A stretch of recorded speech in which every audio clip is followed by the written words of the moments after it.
Hello, good evening. Assalamu alaikum wa rahmatullahi wa barakatuh and Swadee Club. Distinguished guests, colleagues, and partners. My name is Triswit Aryawat David from the ASEAN Circular Economy Stakeholder Platform, a regional facility with a mission to help ASEAN member states achieve sustainable consumption and production. And we are hosted by the ASEAN Center for Sustainable Development Study and Dialogue at Mahidol University, funded by ASEAN Department, Ministry of Foreign Affairs, the Kingdom of Thailand.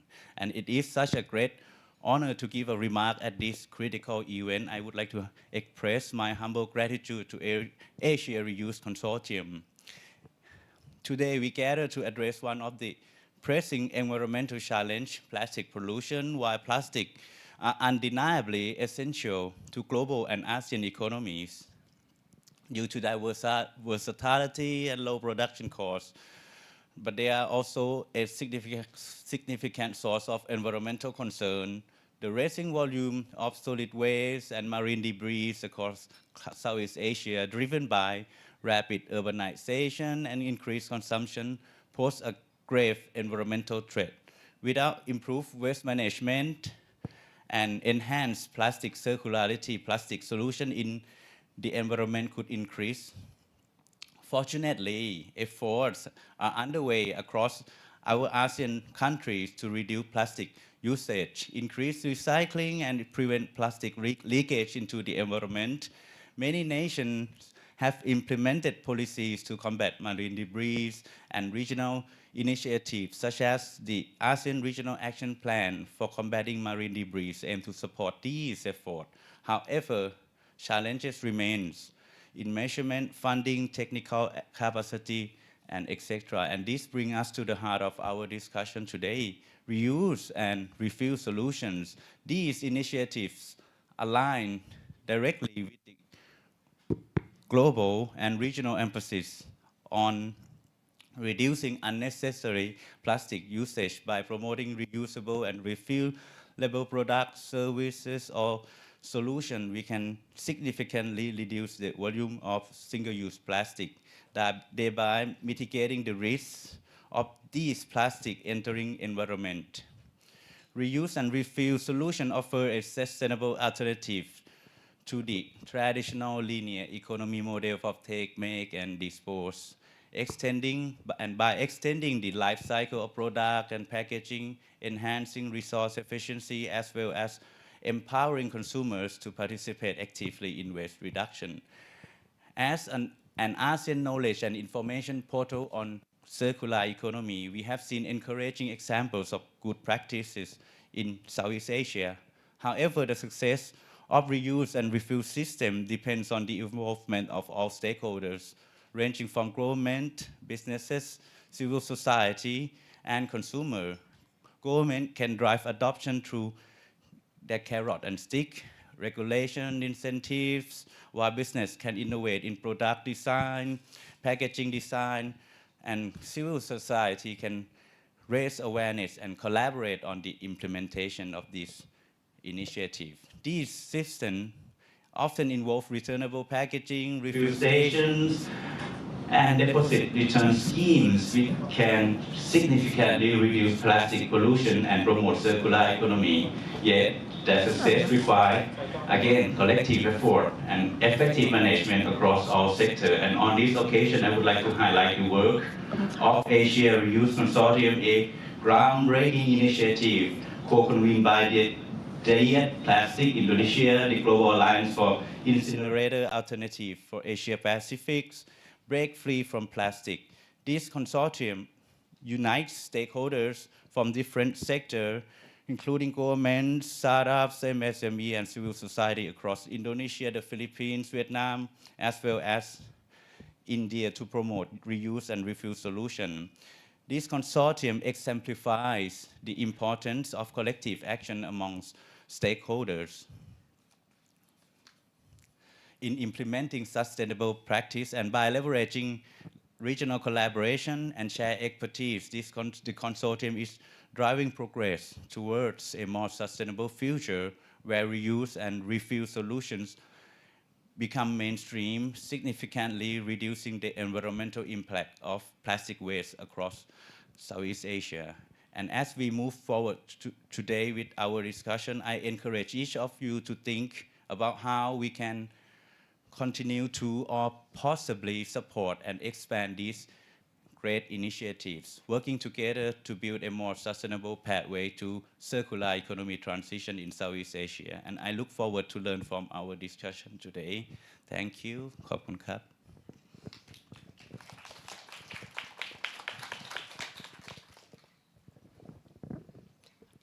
Thank you, Mr. Trisawit, for your wonderful remarks. So without further ado, I would like to hand over the floor to our amazing moderator, Devayani Curry, from Break Free from Plastic, to lead the session. Devayani, the stage is yours, and sorry for your name. Thank you. For now, the panel's not going to open up. Just before, I thought we'd set the context a little about why we're here. And I don't think I need to remind you that 4 iron seas down, one last one to go, and these intersessionals as a stepping stone. I'm sure we're all looking forward to the work that lies ahead. And in this 2-year-long period of framing the tenets of the Global Plastics Treaty, we've been weighing up the many technical, scientific, and socioeconomic considerations to ensure that we have a just, equitable, ambitious, and practical treaty. In the span of just 40 or so years, we've seen plastic through many lenses. As a miracle solution to our overexploitation of natural resources, as a convenient but disposable lifestyle choice, as a burgeoning global waste management issue, and finally, where we're at today, as a critical environmental crisis. And that's what brings us all here today. At the intersessional meeting, we stand at the critical crossroads of science, policy, and global environmental stewardship. As technical experts, when offering criteria for how we approach the issue of polymers and chemicals of concern, along with issues that Mr. Trisawit mentioned, that's marine litter, debris, other things, we hope you would consider plastic across its life cycle and include single-use plastics, because these significantly contribute to primary plastic polymers and the issue. Today, the panel that we'll have later will hope to emphasize the urgent need to address problematic plastic products and packaging. What are these materials? As you know, these problematic and avoidable materials include plastics that are designed for single use, that are non-recyclable, and have significant environmental and health impacts due to their widespread use and disposal. These plastics often escape waste management systems and end up in vulnerable ecosystems. Sachets are a prime example of problematic, avoidable materials. These are small, single-use, flexible packets that are so familiar to us in the global south. And these are made from multiple layers of plastic and other materials, which make it nearly impossible to recycle.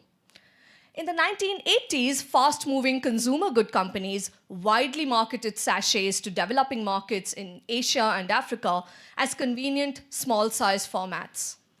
In doing so, the FMCGs not only replaced traditional small-scale distribution mechanisms, but also glossed over the real impacts of sachets on the environment, biodiversity, and communities.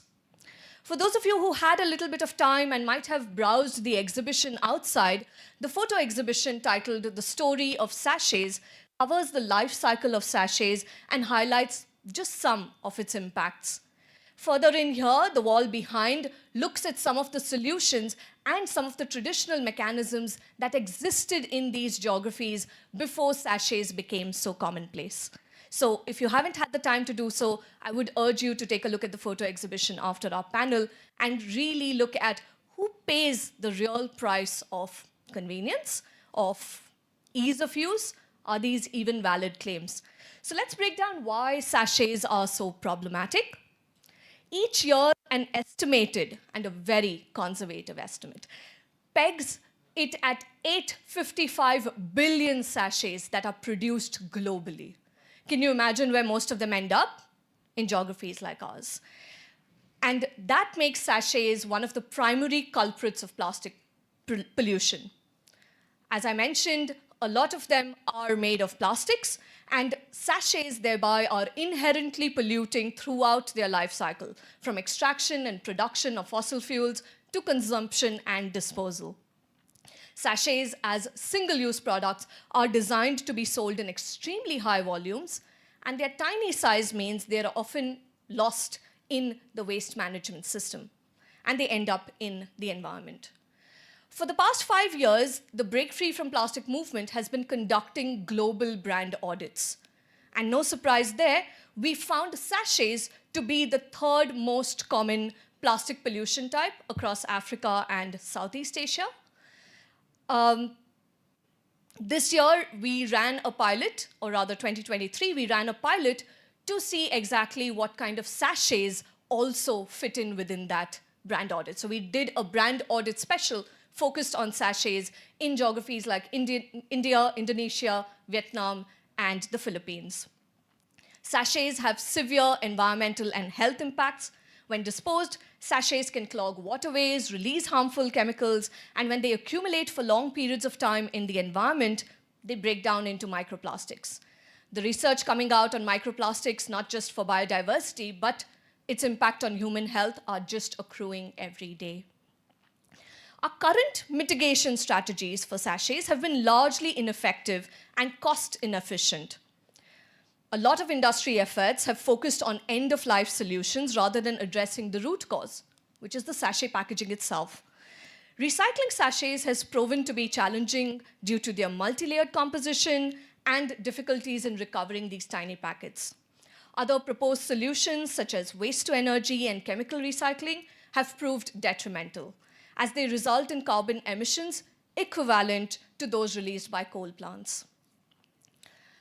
When recycling fails, many communities and municipalities resort to open burning of sachets, creating toxic air pollution and releasing persistent organic pollutants, or POPs. All these false solutions only exacerbate the health and environmental risks. Sachets are not pro-poor formats. Companies often market sachets as essential for reaching low-income consumers. However, they ignore the substantial costs borne by the same communities for waste management and pollution, and especially its impact on how much it continues the production of primary plastic polymers, which are the building blocks of sachets and other plastic packaging. The producers of sachets rarely contribute to the collection and treatment of sachet waste, and in jurisdictions with extended producer responsibility laws, the costs are not fully covered, considering the high leakage rates of sachets from waste management systems into the environment. My entire point is to urge us to address the issue of plastic sachets as a single-use material, which is problematic and avoidable, as it is critical in our broader effort to eliminate problematic and avoidable plastics altogether. So what can be done? The Global Plastics Treaty offers a comprehensive approach to tackling this issue. Let's phase out single-use plastics, including sachets. By imposing strict regulations and timelines for the restriction of sachets, the treaty can drive innovation towards reusable and refillable packaging. Let's hold FMCG corporations accountable. The treaty can establish clear responsibilities that operationalize the polluter pays principle, and by holding the polluters to account for the waste that they generate. Let's protect vulnerable communities. The treaty can prioritize the rights and well-being of the communities most affected by plastic pollution, most often the marginalized. And by ensuring equitable access to resources and remediation, the Plastics Treaty can truly make sure that plastic pollution doesn't affect vulnerable communities. And lastly, let's support safe, scientifically vetted, and truly sustainable alternatives. By investing in research and development, the treaty can identify areas where lucrative refill reuse systems can be adopted, and they can foster the transition to needs-based alternatives that are truly safe and sustainable. And real solutions exist. Today, we'd like to discuss existing policies and promising solutions from Southeast Asia, to explore financial mechanisms for such solutions and investment pathways for refill, reuse, and to chart how the Global Plastics Treaty can expedite the development and adoption of systemic change across the producer-consumer ecosystem. Next up, let's hear from Rayang Nusantara, co-convener of the Asia Reuse Consortium and the Deputy Director of Dietplastik Indonesia, who will speak about how Asia is a home for refill and reuse solutions. Thanks, Rayang. Thank you, Devayani. Yes, we do have a sachet problem, and that's why we come up with to promote the reuse and refill. And thank you, Ms. Trizovic. You have introduced Asia Reuse Consortium beautifully. You reduced my task here. And thank you, everyone, for joining the discussions tonight. I hope it's beneficial for your discussion tomorrow, talking about the product design of reuse and refill. So, yes, the Asia Reuse Consortium just turned 7 months. So it's a very new consortium. It's a new consortium established in Jakarta earlier this year, and with the proposed to gather strength in Asia about how we are not the problem, but we are also the solutions, zero-waste solutions, reuse and refill solutions. But before I talk more about what we do in Asia, I want to invite you to join a little bit game. So if you can scan the QR code, or you can go to the menti.com and use this code 48964724. So there's questions about reuse and refills. So I will, okay. Oh, okay. The code there, 48964724. Menti.com and put that code here. Are you in? Okay. You can start answer the questions. What one word comes to mind when you think of reuse and refill? Easy, sustainable, indigenous, station, efficiency, reduce, prevention, regenerative, systems, sustainable. So I think that these two words in the middle is quite explain a lot about reuse and refills. It's systems and sustainable. Green, glass bottles. We have a glass bottle here. If you thirsty, you can take one of the glass bottle, the reusable glass bottle from the hotel. Infrastructure, yes. Safe, local. Thank you so much. This is very helpful for us to understand about the reuse and refill. And this is also what we do in Asia on how to build the reuse and refill convenient for everyone. So this is our members. We are in 5 countries, Indonesia, India, Philippines, Vietnam, Thailand.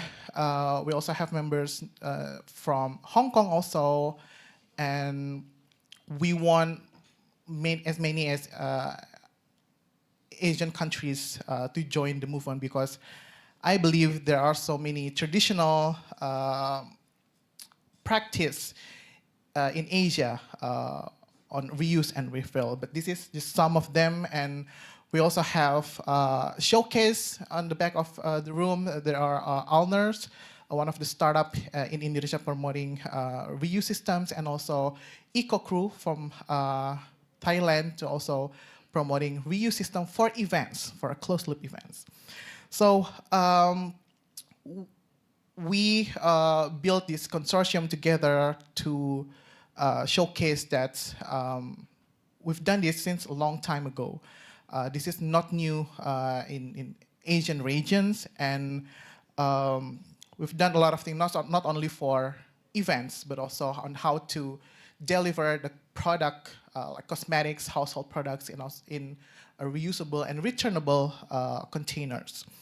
And this is our kind of criteria or design. So we call it like a reuse universe, actually. It's not a criteria because we love the MCU, the Marvel, so much. And in our universe, in the reuse universe, in our criteria, it consists of the refill, including the bulk sales, and also the return systems. Refill is you have to bring your own containers and go to the shop or to the store, to the station that you can refill everything. Cosmetics products, household products, processed foods, even the ready-to-eat foods. While return system is, the container is owned by the systems. You need to return it, and the producers will pre-fill it and go back to the markets. And just like the waters in gallons or cooking gas, something like that. And so our friends back there, Alner and EcoCrew, is example of the return system because they provide the reusable containers, and we can return it, and they will wash it and everything and go back to the market. So we also see that the design for reuse is not only for the product or packaging, but also the system. I'm going to talk about the product and packaging design first. So we see that since the design, we plan it for a long-term usage, so it needs durable materials because there will be transport so much. It's just like in the closed-loop return system that Alner and EcoCrew said. So we need like a sturdy, durable materials and safe materials. And the material itself is, I'm inspired by Professor Fletcher report, the Making Reuse a Reality, launched last year. That the reuse material for reuse should be material agnostics. So for now, we put everything in the table. Which one is the reusable material? It could be the reusable PP plastics. It could be stainless steel. It could be glass, ceramics, aluminiums. But we need more research which materials it's considered safe for our health, safe for the food and the packaging inside the materials, and also with the number two, we meet the sustainability break-even point. This is also, I'm inspired by the Professor Fletcher, who's in this room, with his team research last year, making reuse a reality. So in Indonesia, we are currently testing many materials that consider reuse for food and beverage. We work with a university to test whether there's a potential on chemical migrations like BPA and PFAS, and also the microorganism migrations, and also how to wash it properly so the quality of the packaging is still in a better shape. And also we need standards. So PR3, the Global Alliance to Advance Reuse, introduced with the 7 standards for reuse from containers, washing, label, and many things. And we need that to ensure that the reuse is safe for environment, for our health, for the food, for packaging, for the product within.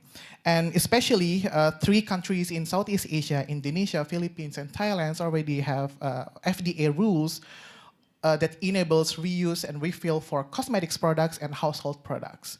So it's quite new. For Indonesia, it's just launched last year. I think it's for Thailand, it's also last year. Yeah. So it's quite new. So we need more develop technical guidelines on how these FDA rules can enable the producers and also the consumers to enjoy the products in the reuse and refill systems. So that's about the product and the packaging designs, but we also need the systems, because without the systems, the reusable packaging will be treated as single use. That's a lot of happens when we experience plastic bag bans. We have so many reusable bags. How many reusable bags do you have? 10? 20?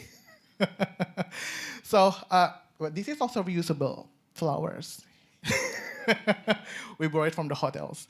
Yeah, it's so we don't want that to happen again for other commodities. So we want to make sure that there's a systems that we can return the packaging and the producers can refill it and go back to the market. That's what we want. So it's maximize the use of the packaging or the products. So we see that the system for reuse is at least 4.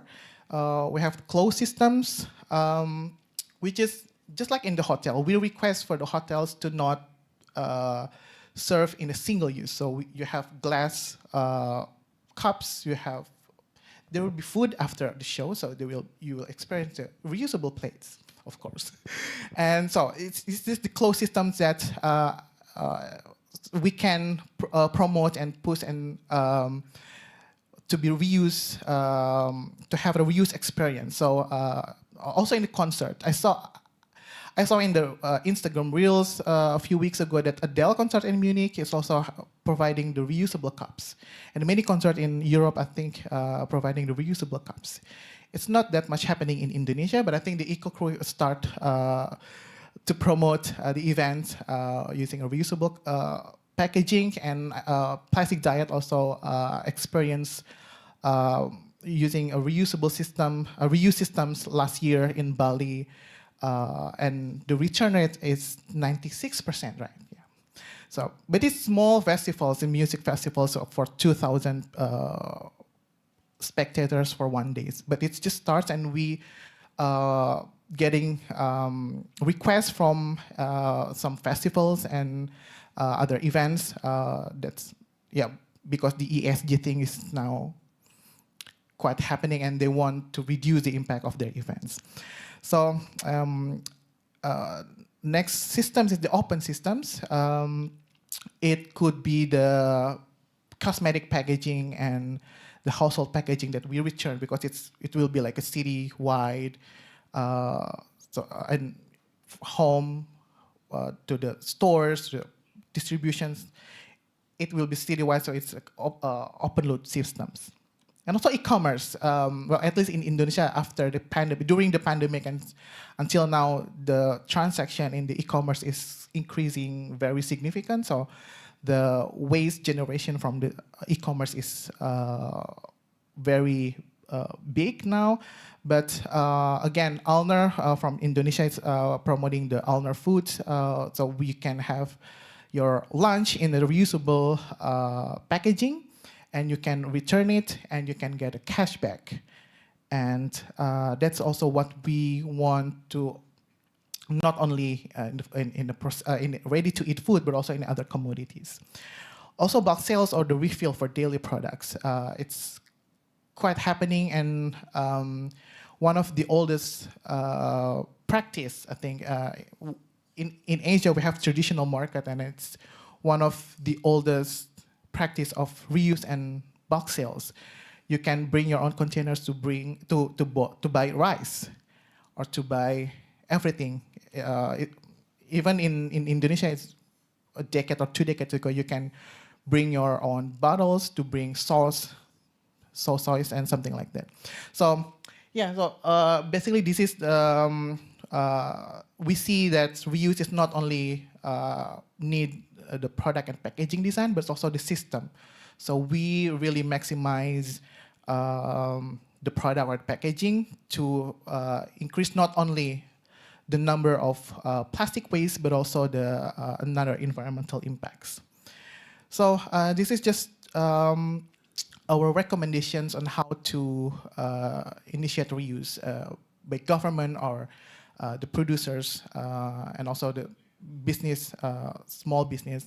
So we need infrastructure development. So we need to work with governments. We need to work with producers on how to build the right infrastructure. At least in Indonesia, we identify that washing facilities and reverse logistics is the one that we can build together, shared facilities for everyone. So producers can use that same facilities so they can minimize the operational cost. And it's also easy for our startups to use that facility. So just for example, Alnaris own the washing facilities, owns the reverse logistic, and you can imagine reuse now is very limited. They have a very limited access. Also the regulatory arrangements. We have 3 FDA rules in Southeast Asia. We need more FDA rules and also another supporting rules. We need the national regulations. We need the local regulations. We need the plastic treaty to also support the reuse and refill as a part of to reduce the single-use plastic waste. And also multi-stakeholders collaborations. I think Mr. Trisufit also mentioned that the Asia Reuse Consortium unites stakeholders. So I hope after this event we can talk together on how we can find the connections among us and find the possibility to work together to build the reuse refill in any region in our world. And also the education and awareness. Also, thanks to Mr. Trisufit that you also mentioned that CSO role is also important to raise awareness and also to, as a collaborator, to implement the reuse and refill model. So I think at least these 4 recommendations, we can find how the space that we can work together and how we can upscale and make the reuse and refill reality. I think that's all from me. So we are now, we'll go directly to the panel discussions. The Q&A will be happen after the panel discussion, and I'm gonna pass to Devayani to lead the panel discussion. Thank you so much.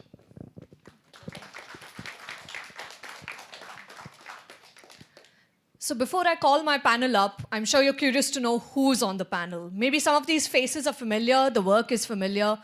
So we'll just give 10 minutes to each of the panelists to introduce what it is, so that you'd have some context to throw questions at them after. So first up, I'd like to invite Marianne Ledesma, who's the zero waste campaigner at Greenpeace Philippines, to dive a little bit into what Rayang's been talking about. If you want to speak from here, that's okay too. Yeah. And you can walk. Hi, everyone, and thank you for coming. I know a lot of you have braved Bangkok traffic and also long, long journeys from where you're coming from. So I'm glad that you could spare some time before the intersessional work starts tomorrow. Now, I wanted to begin by talking about our work at Greenpeace Philippines. And this is really just to give some of the context for what we're recommending for a framework for reuse and refill. So Greenpeace Philippines started Kuha sa Tingi. It's a project that installs refill dispensers in community stores. And we started with 40 stores. Currently, there are over 1,000 sites across 4 cities that have these dispensers. And it's based on a very simple premise that we want to replace and provide alternatives to sachets. Because often when we're encountering suggestions for single-use plastic bans, people do wonder, how are we going to get our goods? The goods that we're so often used to coming in sachets. Now, it wasn't always that way. Before sachets, people were buying in our markets in bulk, practicing reuse, practicing refill. And as what the speakers before me have said, it's always been in our traditions. Someone, I think, answered indigenous practice as a word for reuse, refill. And it really has these ties and roots to what we've been doing. And that's why we called our project Kuha sa Tingi, because Tingi culture is a term that's used for small volume retail in the Philippines. And we wanted to reclaim that because people are associating it with sachets. We want to reclaim that it can be done and can be connected back to what it was before, which is reuse and refill. So what we found is that these refill practices was able to reduce consumption of sachets in these stores. And it also has socioeconomic benefits in terms of consumer savings and in comparison to sachets, and also increased profits for sari-sari store owners. And in terms of financing, because I'm sure you are wondering about financing mechanisms, there was a mix involved. So Greenpeace funded the development of the model and the pilot through philanthropic funds. And then there was this city that came in. We only started the first 40 stores. When they saw the results, the local governments took over to sustain the project, along with a startup that is doing the logistics now for it. And what we've seen is that it's not just examples like this. There are examples all over the world. You might know some from your own countries. Deposit return schemes for sodas and beers and glass bottles. Refilling of water via return systems, return on the go, return from home systems. Also reusables replacing single-use plastics. As Rayang mentioned here, some of the cutlery that we're using do come in reusable assets, but there are also those that come in fast food chains. So in the Philippines, we have a nationwide fast food conglomerate that in all of their stores, in-store dining really uses reusable materials for cutlery and cups, and also the plates. And that's just an example of ways that we can cut down on single-use plastics by implementing these reuse and refill systems. And they demonstrate the viability of reuse and refill across the world. But of course, making these the norm requires that there is a global framework, and that the treaty set up this global framework to enable reuse and refill and create the right market conditions for reuse. So what we believe is that the framework should include a number of things. One, it should include overall and sector-specific targets and other control measures that will enable reuse. These will be necessary to accelerate transition and drive actors to scale reuse and refill. Another thing is that really the framework should go beyond reusability of plastic products. I know that this is currently what is in the text right now and what is being negotiated, but we can innovate and go beyond that and really look at enabling reuse and refill systems as a whole, as well as also looking at existing practices, indigenous culture, and looking at traditional practices as well. And of course, this whole idea for reuse and refill isn't just here to talk about mainstreaming these new business models or making alternatives available. It's also about eliminating plastic pollution and reducing the negative impacts of the plastic life cycle. So really, there should be complementary indicators for reduction as well, specifically reduction of the use of single-use plastics. We can't just start out reuse and refill just for the sake of exploring these new distribution systems. There has to be a tie to the goal that we want to reduce plastic pollution. And then, of course, the criteria has to be designed with just transition and inclusivity in mind. And that means considering affected stakeholders in the supply chain, such as waste workers, looking at traditional or indigenous practices that are already in place and can be revived, can be supported further for expansion or scale, and also small operators that are already practicing some levels of reuse or are currently facing barriers to exploring reuse. So while all of this is designed to set standards and ensure health and safety, and that really is one of the goals with a global framework, is guidelines for that, safe handling, good practices that can be implemented. We also want to ensure that it doesn't hinder innovation and it doesn't include the participation of small actors and specific communities that may not have the resources to engage right away in reuse. And that's why it's important to think about just transition and also looking at what existing practices are there in play. So I guess you're thinking now, what can the treaty do? What are we talking about when we're doing these designs? How can we optimize these systems? I think in designing for reuse, there must be first and foremost an assessment, not just of use case, but also local context and other external factors. And we're not going to get a one-size-fits-all answer. What reuse and refill will look like in different countries will be very different, but at the same time, they can work together. Some of them can go beyond national boundaries even and work together in a regional context.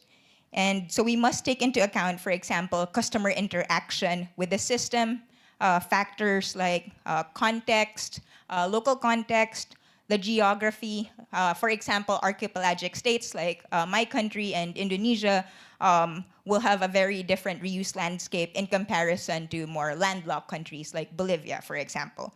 And other systems in place? Are there existing waste management systems that can be utilized to improve the system that can be integrated into your current reuse and refill design? That's something to think of. And also the needs of the population. So when we did Kuha sa Tingi, one of the first things that we did was a community survey asking people what they believed or perceived to be challenges and when it comes to reuse and refill. And for them, it was about price point, also about convenience, and also access. Because they believe that a lot of zero waste stores are currently in malls, not in our communities. So that's why we decided to put these solutions right next door to their homes in residential areas. We also wanted to make sure that the price point was equal to or lower to goods that are packaged in sachets. And those measures are important in the treaty to ensure that there is a level playing field for reuse and refill in comparison to single-use plastic packaging. And another thing that you can look at is also, of course, culture, indigenous practices, and existing or lacking infrastructure. What needs to be improved, what's already there that can be maximized, what partnerships are possible to improve the lacking infrastructure. Then looking at another area for designing, it's also interoperability and harmonization of packaging, which I think Rayang talked about a bit earlier. Using a material agnostic approach, packaging should work across different reuse systems and also with different brands. So being used interchangeably by different brands and different companies would be an ideal setting because we also want to minimize the effort that goes into sorting and washing, also opening up possibilities for pooled or shared infrastructure and reuse systems. And then harmonization would vastly improve efficiency and also cut down on resources and costs for collection, transporting, and washing. And these factors do have to be considered and were recommended by a lot of expert organizations, reuse practitioners, some of which are in the room today. So we also encourage later on that you do mingle and talk to these maybe different experts that are here to get more of an idea of what can be done in your countries, what are the possibilities for this treaty. Now for the third one, return rate, a 90% return rate, which is achievable in consumer-facing packaging, is recommended so that we can maximize environmental benefits. And reuse systems and reuse systems that have return in their design really should have a minimum reuse collection or return rate. And to ensure good return rates, experts have recommended things like incentives in ties to discounts, promos or rewards, fees, and then also making sure that the operators of these reuse systems themselves are held accountable. So they should be required to meet the minimum rates when they're engaging in this. not to say that they wouldn't do it, but then there are some that try to go into reuse and refill and then after a specific period say that, oh, it's not working for us. But if there are targets for these rates that are tied into the treaty and into the framework, it really can help incentivize them to really work to design and to make it as efficient as possible. And the next thing is, I guess, what the treaty is all about, really reducing emissions and pollution, and not just plastic waste, but also looking at pollution throughout the life cycle of plastics. And when we're looking at reducing all of these problems, it's viewing it from the perspective of logistics as well as supply chain. So this will ensure that the system, again, has positive environmental impacts. So examples of this is considering decentralized hubs to minimize transport distances, having these supply chains, a hub and spokes model, also decarbonizing your transport and your facilities as one option where you can reduce emissions. Then we have another criteria, which is durable materials that are intentionally designed for reuse. So packaging must have a minimum number of rotations. As what Ryan shared, the sustainability break-even point, which was shared in Dr. Fletcher's report. I urge you to take a look at it. It really does have a lot of good insights. And this minimum number of rotations in collaboration with that is, in connection with that, I mean, is also to talk about minimizing any degradation or wear and tear for the materials. So it's durable, it has to be intended for reuse when you're looking into designing these materials. Now, the exact minimum number of these rotations will vary from system to system, product to product, but it is ideal to go into it already thinking about what minimum number of rotations is acceptable. And effective reuse systems, of course, cannot rely on non-reusable packaging. I mean, calling refill packets, for example, using disposable flexible packaging as refill is not the case. It's just them co-opting this refill term. So you really have to look at the system design and really see the true intent of reuse and refill when assessing different options. Another thing is that, which I haven't shared here today, but is about reuse, reverse logistics. So it is a key component that ensures post-consumer collection. And to lower investment costs, you can integrate reverse logistics into the systems already in place, like waste management, I said earlier. And identification of end-of-use points will definitely assess the possibilities for integration. Now, for the last two, data collection, nothing to explain there. Data collection can be utilized for reporting and also not just for reporting mechanisms for the treaty, for implementation, compliance with guidelines, or looking at progress, but also data collection to improve your systems and also share this in other regions of the world. And the last thing is labeling requirements. Standard minimum labeling requirements are urged because they're vital to ensure a system runs smoothly. Labels can include guidance on how to return the packaging, the how, the where, and the why of doing these reuse, and also regulated information for health and safety. So I think that's it. I'll be handing it over to Dee. Thank you so much. That's a very, very thorough overview of what we've got, and hopefully shows us what promise there is. Next up, I'd like to call Salisa Tripipitsirivat. I get it. Who's the senior campaigner at the Environmental Justice Foundation here in Thailand, to give us an overview of something more. Thank you, Dee, and welcome everyone to Bangkok, Thailand. And thank you other speakers as well. You guys have been beautifully talking about what is reuse and refill, so I don't have to do that anymore. Today, I just want to deep dive into a project that we have here in Thailand called Bottle Free Seas that we launched last year in 2023. But before I go, into Bottle Free Seas, I just want to show these photos that I just took yesterday. It is just because every time when I try to like share my passion about reuse and refill initiatives, I always get questions like, it's nice, but is it even like practical, or is it, so niche? Maybe, someone like you would like it, but it's not for everyone, right? So with that, a little bit of anger, I guess, I took this photo during lunch. Yesterday, I had a nice meal at a shopping mall in Thailand in the suburbs. And these are the existing, reuse, refill infrastructure that we might overlook when we talk about these initiatives. We think it's niche, we think it's new, we need $1 million to invest on new infrastructure.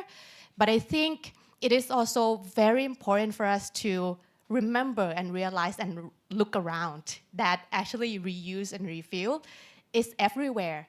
But just unfortunately these days, for the sake of convenience, which is something I would love to challenge, if it is a convenience to use, or is it a convenience to throw away, that single use is now trying to replace, these beautiful infrastructure that we have. Like, for example, we have single-use bottle for sodas instead of, these dispensers, sauce sachets, is that what you call it? Pocket sachets, I don't know. And and disposable utensils. So that's why I just want to, set the scene here that it doesn't have to be something new and expensive that we're talking about here. But the question is actually, how do we preserve what we already have? Not have them replaced by the single-use culture. And also, how do we also scale them if they are already replaced? And how do we also prioritize them to enable reduction for single-use and avoidable plastics? And I am just to go through that through, the very project that we are so proud of, called Bottle Free Seas. So many of you might be wondering, why do we choose, bottles, PET bottles? It's can be easily recycled. It is, being picked up by so many people. Why do we focus on this? So I just want to say that even though PET bottles are recyclable, it is still the most common litter found on Thai beaches. So it shows that with the rate of consumption, with the rate of production that we have today, our recycling facilities and capacity cannot deal with. So just to take the burden out of this waste management and the burden that we have to put so much money on cleaning up the beach. This is 2023, last year in Thailand. The photo was taken. Why not use the infrastructure that we already have, reuse and refill, and prioritize it? And before we start the Bottle Free Seas project, we just do not want to, ask these questions to just ourselves. So we conduct a survey and we got more than 10,000 organic responses from those who are living in Bangkok. We want to know why they don't refill. When there's actually existing water refill stations, for example, in Bangkok, but why don't they use it? The answers that we got is that the existing water stations that we have are poorly maintained. They don't look cleaned, and many of them are privately owned. So you're quite hesitant if you can use it or if it's owned by someone else. And also the public also lacks trust in the quality and the safety of water from refill stations. And also, unfortunately, tap water in Thailand is generally considered unsafe for drinking. And the next question that we ask them is that, but what would make you refill? Right? Because you don't refill, but what would make you do that? The answers that we got is that refill stations, if the refill stations are clean and well maintained, and not just that, it has to be in a transparent way as well. So people need to know, see, and can feel that it is clean, then they will use it. And also, if the stations are publicly available, and we got the respondents to vote where they want the stations to be. And the number one vote goes to public parks, in shopping malls, and public transportation stations, because that's where people walk by, right? So with that knowledge in mind, we launched the Bottle Free Seas project, and we collaborate with the Bangkok Metropolitan Administration, or BMA, to try this pilot initiative to gain more trust, to build more trust for the people, to be able to use refuel stations. And in the pilot phase, we put 10 water stations across Bangkok. Near here, the nearest one to this hotel is next to the Grand Palace. We have 2 stations there, but we also have it at shopping malls like Central World as well. So if you have time to go do some shopping, so just walk by to the water stations that we have.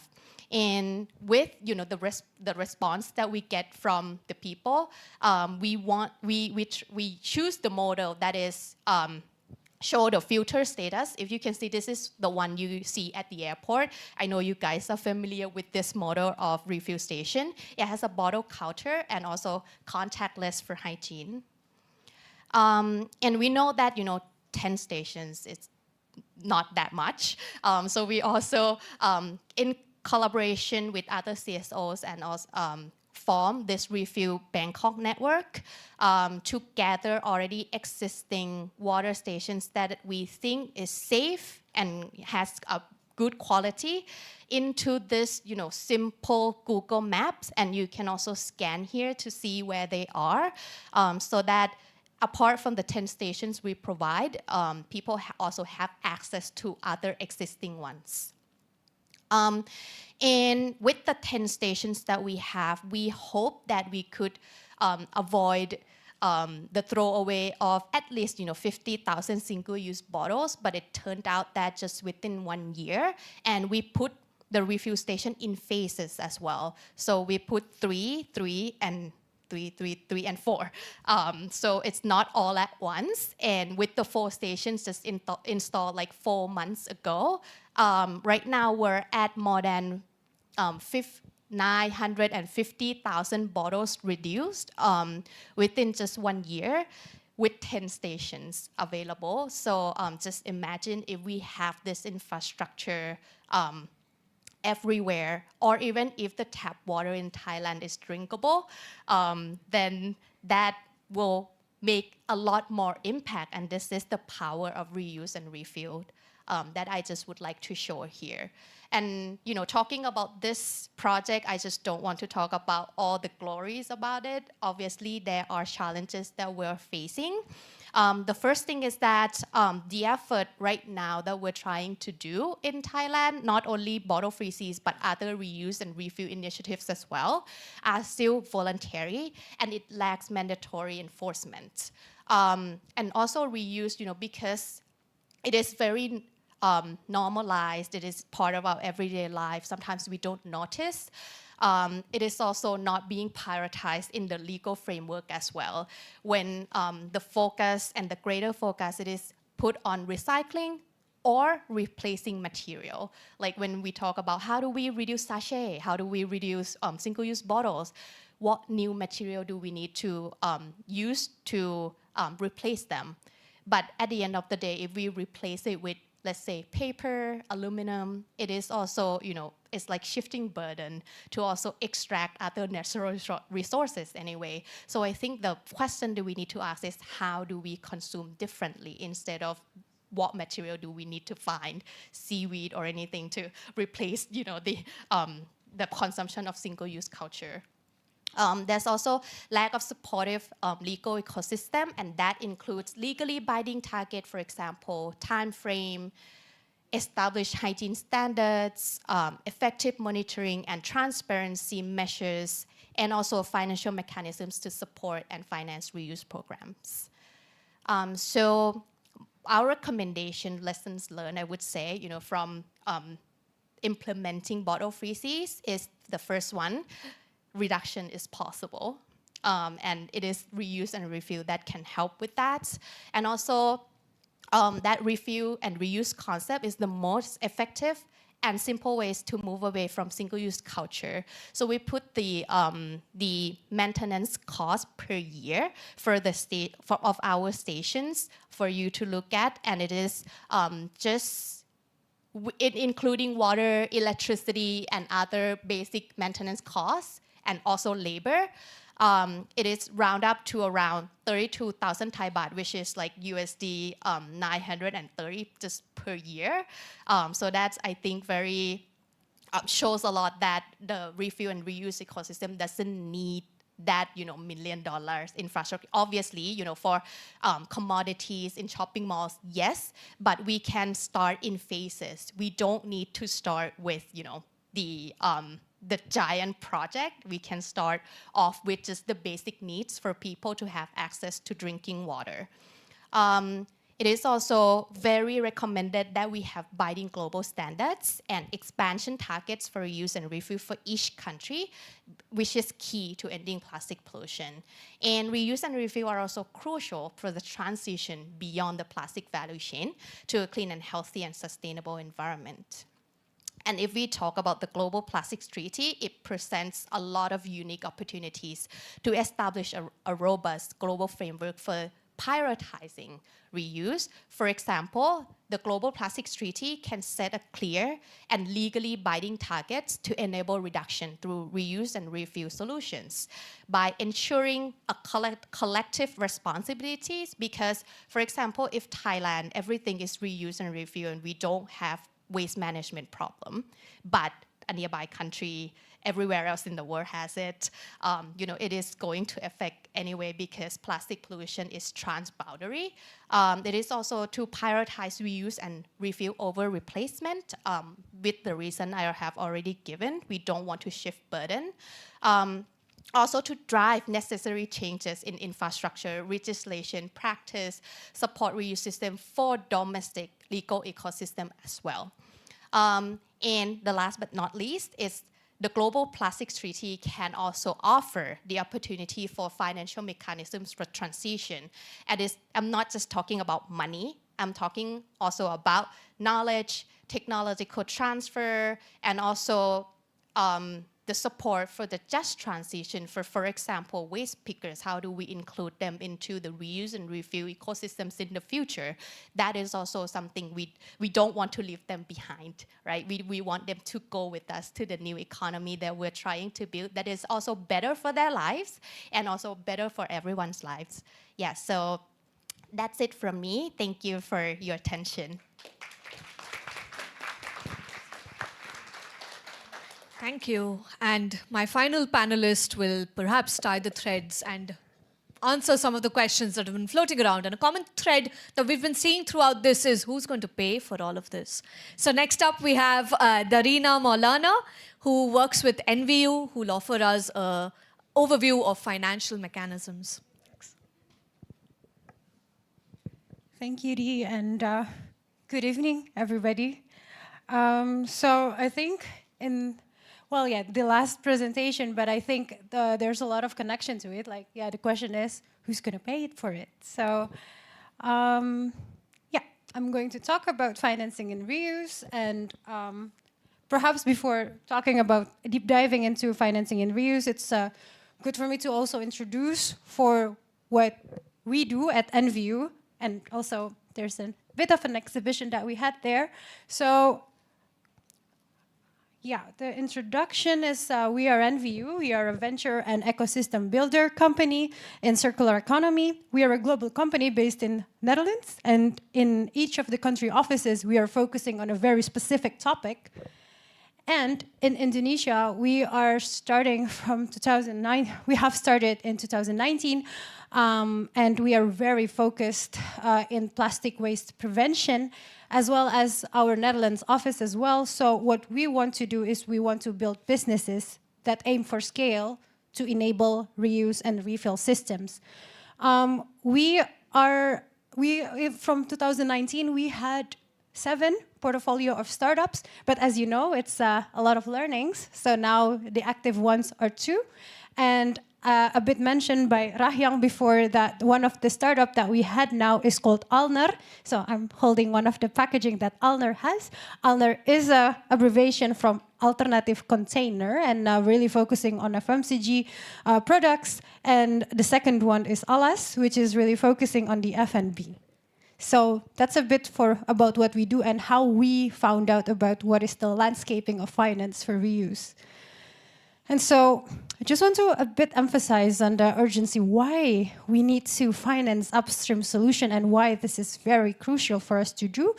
It has been explained by the presentations before that in the Global South, it is much, much needed for this to be solved quicker because, well, the true life cycle cost of plastic is 8 times higher in the Global South than it is in the Global North. It is because most of the countries in the Global South doesn't have yet a proper waste management system, and so it's, you know, actually the life cycle cost is very expensive. And as what also mentioned before, it's actually reuse has a lot of benefits, like the environmental, obviously, because it prevents plastic waste from the source, and social as well. But it's actually economically very interesting, as actually there's a study that said that if we convert just 20% from our single-use plastic to transition to reuse, that's actually already a $10 billion business opportunity. So we have been talking about the social impact. Yes, there's environmental impact, but perhaps what the majority of the industry wants to know, is it actually, you know, profitable? The potential is very big. So how is the funding ecosystem landscape? As NVU, we are deep diving into this topic very in-depth because what we built is we want to build businesses, right? But because we want to build businesses in such a systematic problem, we need to first understand the system. And so this is what we found in Indonesia for now, our 5th year here in Indonesia, is that there are several leverage that we need to do and a level of intervention that needs certain types of funding. So the first one is ecosystem. The ecosystem meaning like the awareness, industry involvement, policy, standards, and the behavior change. But the second one is obviously the reuse solution. So the innovations needs funding. And also, the third one is infrastructure. Why we mention solution and infrastructure to a different part is because we see that innovation face more to the consumer, like the market behavior change.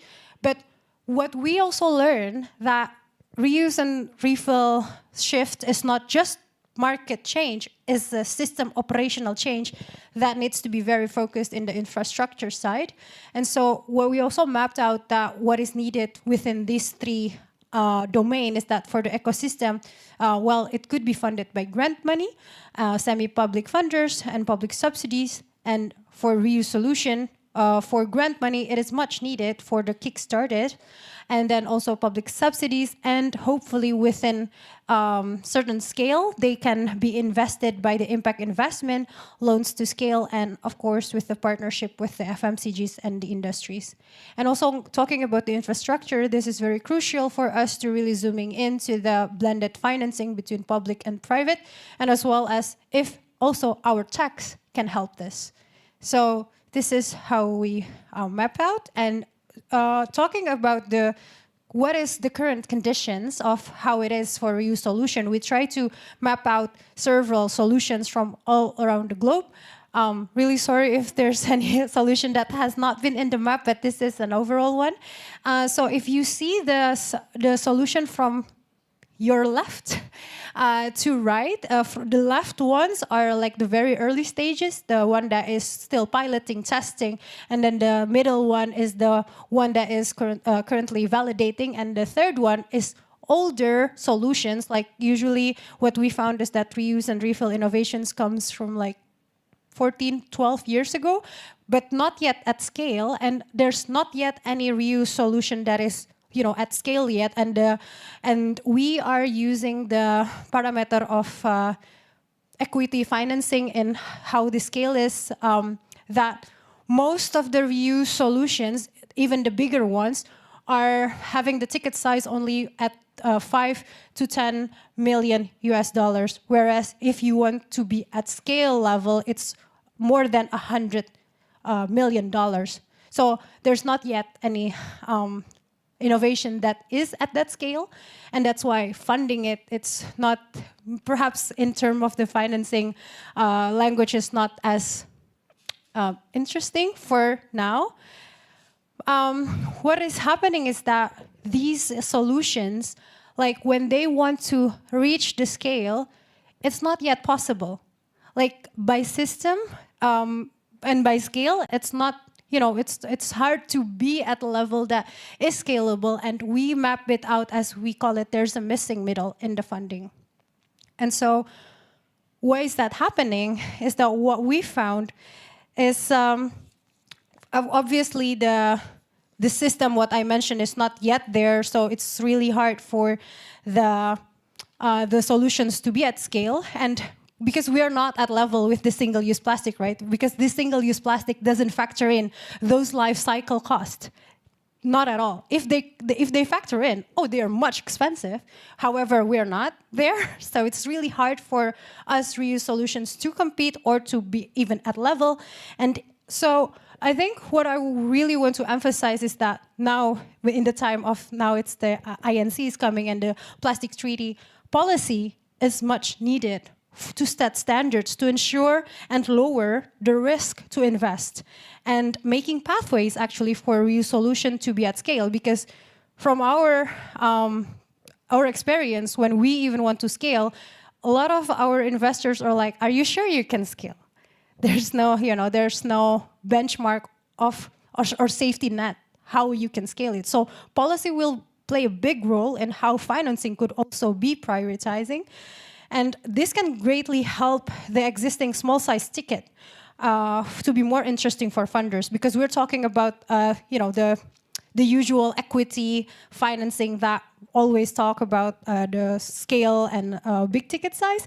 And this will then solve the limited pipeline of solution. Then the business model can become like a trend, like how it is with the tech boom, right? So for that, we actually see the opportunities why it matters for us to really push the policy to create reuse standards and to actually really also prioritize reuse in the financing part. Is first one is, well, plastic soon will not be as cheap anymore, because I think a lot of countries now in the world have ongoing EPR system. There's a lot of things that will, has some consequences if you still use single use. So the trend is there.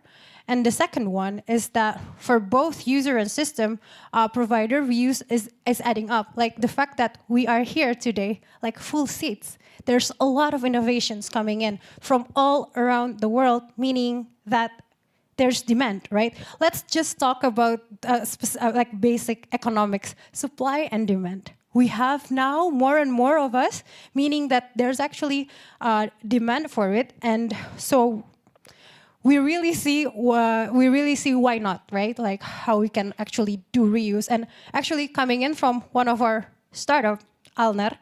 So Alner in just 2 years, so Alner is 3.5 years old now, but in just 2 years, we add 800 new reuse merchant in Greater Jakarta area alone. That's still one area based, Greater Jakarta. It's not yet in the other city of Indonesia. And that's quite organic how it is spread out, because it's just neighboring city, no, not city, neighboring neighborhood. It's like, oh, you can sell that? I want to sell it too. Oh, this is easy. So actually, we are now in a position that we need to have that demand. And I think that's why it's actually a big opportunity, why we should prioritize that.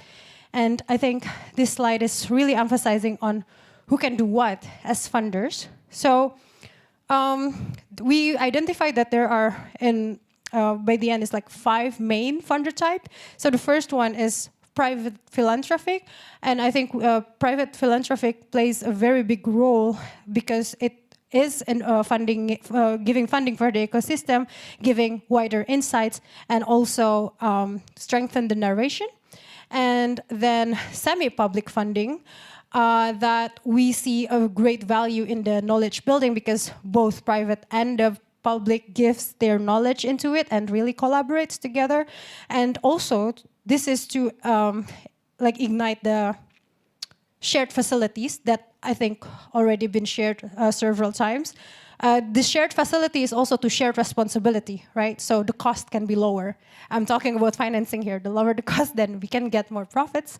And then corporate fund or the FMCG fund, definitely I think the biggest role here for funders in the FMCG sector is actually to shift these pilots into commercial. Because right now, at least in Indonesia alone, for us, we have 10 FMCGs, local and global. However, it's still in the pilot stage, and it's just because a lot of these demands by the customers, it's just so hard if it's just a pilot. We need to be commercial to be more accessible in the funding.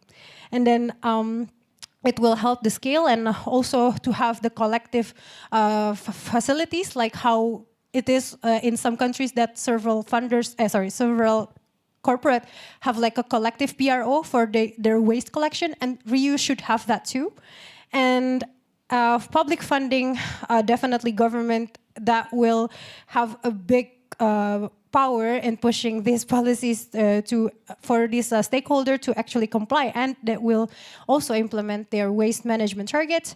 And the last one is for equity. It's really important for equity to also be mindful that these innovations are quite in early stage, and actually we have learned that in some green tech other industry company that there are several ways of lowering the risk, like a combined force of the funding between these equities. So we really see a big value, and this quite could be the low-hanging fruit of what these funders could do. Just to wrap up, so there's a lot of points, but I just want to also emphasize that I think it's really important for us to be mindful that there are three leverage, again, to fund this like ecosystem solution and infrastructure, and there are multiple types of funding that needs to be very contextual to which areas of intervention that is needed. And yeah, each funder and each of us have our own role in making this happen, and just being here today with you all, I think we are doing our part, and really excited to what will be having in the next steps. Thank you. Thanks, Dee. So that's a lot to unpack, pun intended. Can I call my panelists up, and I hope you ready your questions. Darina, Marianne, and Salisa, please come up. And questions, we have a couple of people and a couple of floating mics, so please feel free to.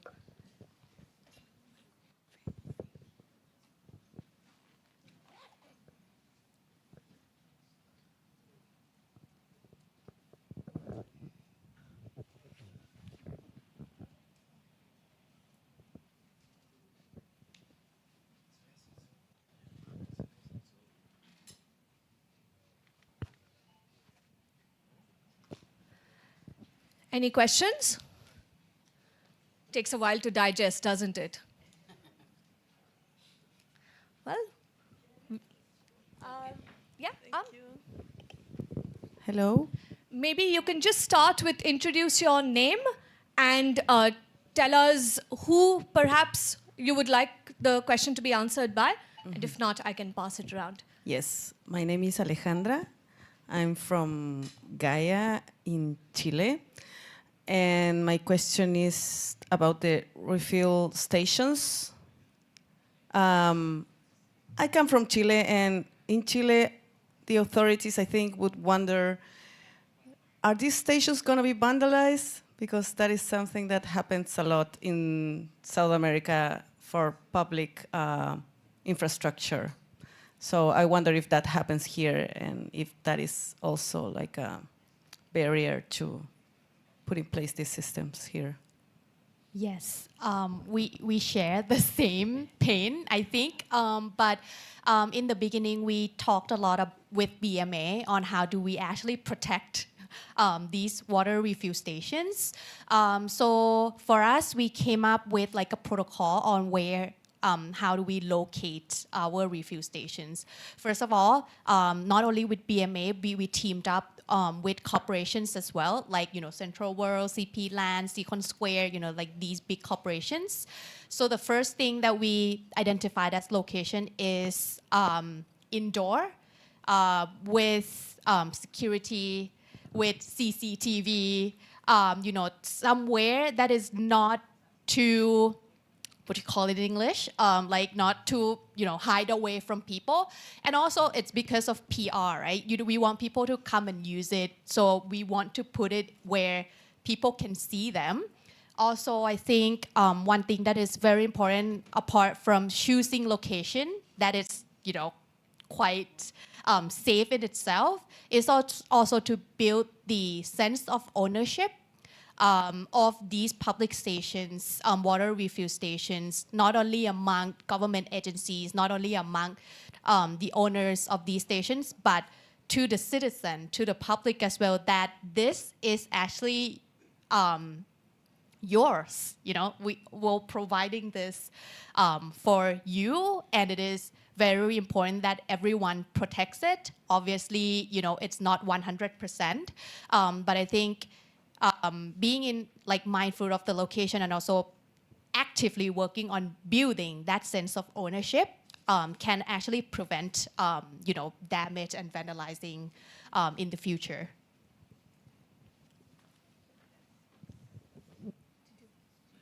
Hi, my name is Lynn. I'm from Canada. I'm here on behalf of Assembly of First Nations and Indigenous Leadership Initiative. My question is around the drinking water quality. I know you mentioned that that's a big challenge here to ensure that the refill stations, the quality of the drinking water. I was wondering if you could speak a little bit about how you resolve those challenges. We also have drinking water quality issues in our Indigenous communities in Canada as well. So I have just a question I had around those challenges. Thank you. Thank you for your question. So what we're doing right now is to set a short-term emergency response to that, and also a long-term, how do we monitor the quality of water. In short-term, the refuel stations that we use have filters in there. And we are also working with the BMA, the Public Health Division, to actively doing the quality check on water. So that's the agreement that we have with the BMA. We do also, as EJF, we do random checks, on that as well. And from the experience, we write recommendations on how do we improve the protocol on monitoring and evaluating the quality of water in the future. So short term, filter, working actively with BMA, those authorities to check water quality. And in the long run, I think, it is very important we push for a standardized protocol that is also legally binding, putting in the laws that these stations should be evaluated and monitored and also registered probably in the future, so that these set of standards can be done, implemented, and funded.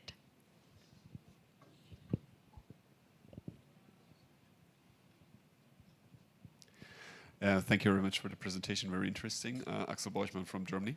Well, it's a question on you, what you regard, what would be necessary from the legislative level, as well as the question on what do you think is the role of standardization. So just to give an example from Germany, as you probably know, we since 2023 now have the obligation for every shop who offers takeaway food to also supply you with a multi-use, reuse alternative to the packaging. And what we have seen, and you have also seen one of the providers of those solutions at your slide, and probably they might be now way closer to to the question of having a large-scale solution, since they are now providing major fuel stations, fast food chains, and something like that with those multiple solutions. But what we also have seen,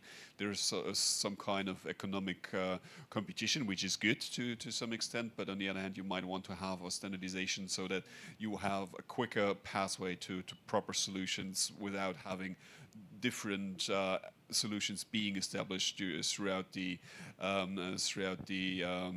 way to establish such systems. So I would be interested, what do you see, what are necessary boundary conditions, what is the role of standardization for such kinds of solutions? Thank you.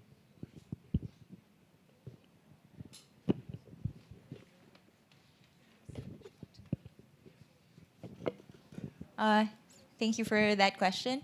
And there is no question, standardization will be vital in enabling scaling, reuse, and refill. One of the things that we've heard from big FMCGs is it is risky to go into this new business model without any guidelines. For them, they feel that if they expend so much investment, for example, or any capital into this, and it's all like the Wild West, just a blank slate, when these regulations do come in, they may have to do over a lot of these systems. So starting from the very beginning, it's important to already have these standards, harmonize these guidelines across the world.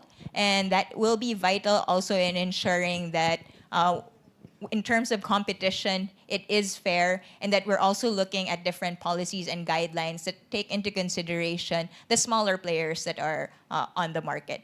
Because, for example, in the Philippines, micro to medium scale enterprises make up over 90% of our enterprises in the country. So not everybody is a large multinational corporation, and standardization can, again, level that playing field so everybody can fairly compete on the market, and also look into different guidance, because sometimes we're encountering these small enterprises. They don't know what to do. They have this idea. They want to invest in reuse and refill. But what are the safety protocols? What are the safe handling or good practices that they should be implementing? That will be an important factor. It also addresses a lot of consumer concerns. When you have standards, when you have guidelines, there is this sort of framework where people can look into and say, oh, this is a safe process, this is being regulated. Authorities are making sure that these operators are complying with minimum guidelines or requirements. And that does help ease a lot of consumer concerns around these new business models. I think I'm so relating what Marian said is also in terms of, because talking about reuse and refill, there's a lot of stakeholders in it, right? That's why the standardization will greatly help. And from our experience, actually, also now because the standard's not yet there and we're working with like different FMCGs. And also, by the way, in Indonesia, the innovation solution are not just us, right? There are several, and what you said, the price are different and everything. Currently, the non-existent or not yet existent of the standards actually creates like a jealousy, actually between the producers now. Like now, actually in Indonesia, what we see that the big FMCGs that work with us feels like they're pushed by the global to do sustainability compliance, but because there's no any what do you call it? Not punishment, but like there's no implications if you don't do it. The smaller or the local or the one that wouldn't want to do, and they feel like, oh, we are carrying the burden. So we're not sure how long that we're gonna carry this on. So it's becoming like it's unbalanced as well. Not that I'm pushing advocacy towards the big or small corporate. It's just that because of this imbalance, people feel like there's no need, like urgency to do that. And so actually from that, not jealousy, but like from that notion, that actually translates to how the prices are within each of the different innovations. Now there's different innovations because different innovations, different FMCG, different standards and compliance, then different pricing. Then it actually confuses the customers. So yeah, that's why it's very crucial to have it standardized. I think that's something that we have done. Yeah, thank you very much for your insightful presentations. My name is Solomon. I'm from the Regional Research Center for Asia and Pacific at the Asian Institute of Technology here in Thailand. Just a bit curious about the refuel solution by Salisa. I saw a very interesting figure that relates to the cost of maintenance. I think about 930 US dollars, if I'm correct. I was just wondering, with such refuel stations, normally, like we just mentioned, water quality issues, then that means that there will be changing of resins and activated carbon filters over time. Does this maintenance cost internalize those cost factors? Just curious to know. Yes, filter is accounted in there. And we change it 4 times per year. So this is what has been accounted. But also just to be mindful that the figure is for Thailand. It is different in different countries. It can be lower, it can be higher in different locations. Then I want to ask a follow-up quick one. Your business model, do you look into how those filters are managed, either they're regenerated or how their end of life is disposed? Yes, that is actually a really good question. So for us, we have been working with the BMAs and also recycling partners to also find solutions for these filters. But at the end of the day, it's not a silver bullet saying like, if we can't just take out the filters right now because it's the quality of the water. And just imagine going back to single-use bottles that, can be disposed every minute.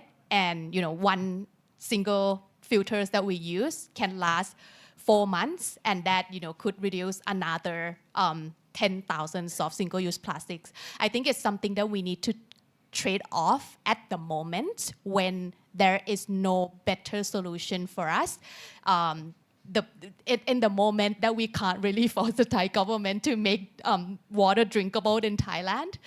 So I think that is a trade-off. But yes, we are trying very hard to work with recycling partners that we have to recycle the filters that we have. But I have to admit that it's not very easy, and because the filter itself has different components in there. But I think it is the trade-off that we have to trade at the moment. Hi, my name is Dominic Koppens. I am with Sidley Austin in Brussels and at Maastricht University in the Netherlands. And I first want to really applaud the organizers and the panelists for this excellent panel. It was a really deep dive and giving us a better understanding on sort of the control measures that we need or that we would ideally like to see in the treaty if we want essentially to see this shift towards more reuse and refill, but also to shine a light, I think, on the financing needs that come with it, in particular for developing countries, and the need to ensure a just transition. I've been involved in research done by the Minru Foundation, where we also tried to put an estimate on what the cost would be for developing countries, including on reuse and refill. And they estimated in that report that it would be around 5 to 15 billion for developing countries to enable such a shift, and that for a just transition it would also be much more even than 20 billion. So quite a lot of money, I think, that needs to come on the table if you want to convince developing countries to take on such control measures, but also to implement them. I think in that report also from Mindru, they estimated also the impact of a polymer production fee. That could serve as a financing mechanism essentially to close this financing gap as an innovative means of financing, which is one of the elements or one of the proposals that is currently in the draft.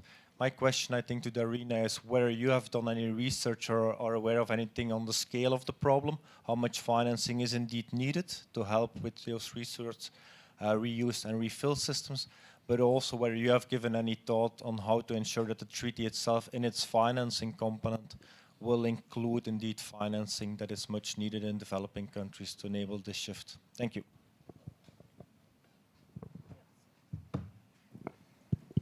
Okay. First of all, also thank you for sharing the insights. I think it's quite a big, big amounts of funding opportunity for us to fill in. So the question is first for you how the policy would help, right? Or that's the second question. Sorry. The first question was whether you have any data on sort of the financing needs. Right. Given all of the research that you have done in this area. And the second question was whether you have any sort of thoughts on instruments that you want to see feature in the financing component of the treaty to make sure that indeed that financing is available for developing countries. Thank you. Yeah, thanks. Okay, so on the data itself, we're currently, because our solution is currently talking to a general equity venture capital in Indonesia now. The position is for them. Actually, it's in the. Can I go to my slide because there's. Okay. Thank you. Sorry. Yeah. So in terms of the scale is the. I think the one with the graphs. Because I think, showing is better. No, I think it's in the. Yes, sorry, the one with all of the logos of the solutions. Can you go back to that? Yeah. Okay, thanks. So now currently what we have been discussing with our network of funders is that currently in order for you to be interesting to be invested is on the business level, which is on the ticket size of 5 to 10 million US dollars. Because currently the ticket size that are existing, in Indonesia, it's even very small, 300,000 to 1 million. So that's even just seed grants. So now what we have been discussing with this equities and impact equities actually, so they say, let's keep on talking until you reach the $5 million valuation. So currently, this is range too, by the way, right? Like different VC, different equity have different, different aim. But this is in general. And also, I think it's also interesting in who you talk to as well. I found it really interesting how local capital or local equity is not that interested in these solutions. So now currently we are also talking to equities that are based in the US, in Europe, which in the same thing, in the same ways that, in the same time talking to them, they also feel like they still need to understand the context. So actually for us now, we are actually also really pushing and really try our best to talk to the local funders as well. Because they're the one who also know the context, but the thing is, for them to be onboarded is even harder because of the I think priority as of now. So I hope that answer the question on the sizing on the tickets and the scale. And then what you mentioned about what is needed in the policy, I think what is currently we really need is that reuse needs to be at level. Or even prioritized to be at level with the current single use. Because currently in the conversation, even in the treaty, the reuse narration is there, but it's not put as number one. Because right now, if it's not to be prioritized, then if it's just there, we're competing with single use, and that makes the business really hard to foster. So if there's no any, what I just mentioned before, if there's no any not again, my word is punishment. What do you call it? There's no implications if you don't do reuse. People wouldn't do it, and so that's why then the pricing, everything just will fall off. So I think with that being put down in the in the treaty, and then it will have like a lot of domino effect to like, yeah, then standards needs to be done if it's a priority, right? So when standards is there, it's actually a safe benchmark for this solution to actually scale. Because right now, our challenge is that I mentioned now we are in 800 places already in one city. But if we want to scale, it's not yet possible because the government are still scared. The FMCG are still scared. So if we can have that standard put down, it could pave ways for the scalability, then the economics of scale can be reached. At least that's what we have learned in the 3.5 years building Alner. I'm so sorry to be culturally sensitive. The Thai people we heard, I'm so sorry. Oh, yeah. Hey, sorry.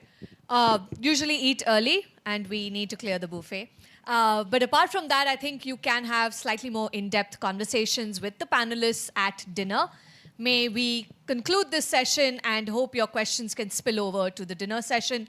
There's going to be a buffet here. Please feel free to help yourself and bring us your questions. Make the time to see the exhibition outside, the photo exhibition, and all of the solutions there, co-hosted by Break Free from Plastic, Greenpeace, Dietplastik, and Environmental Justice Foundation.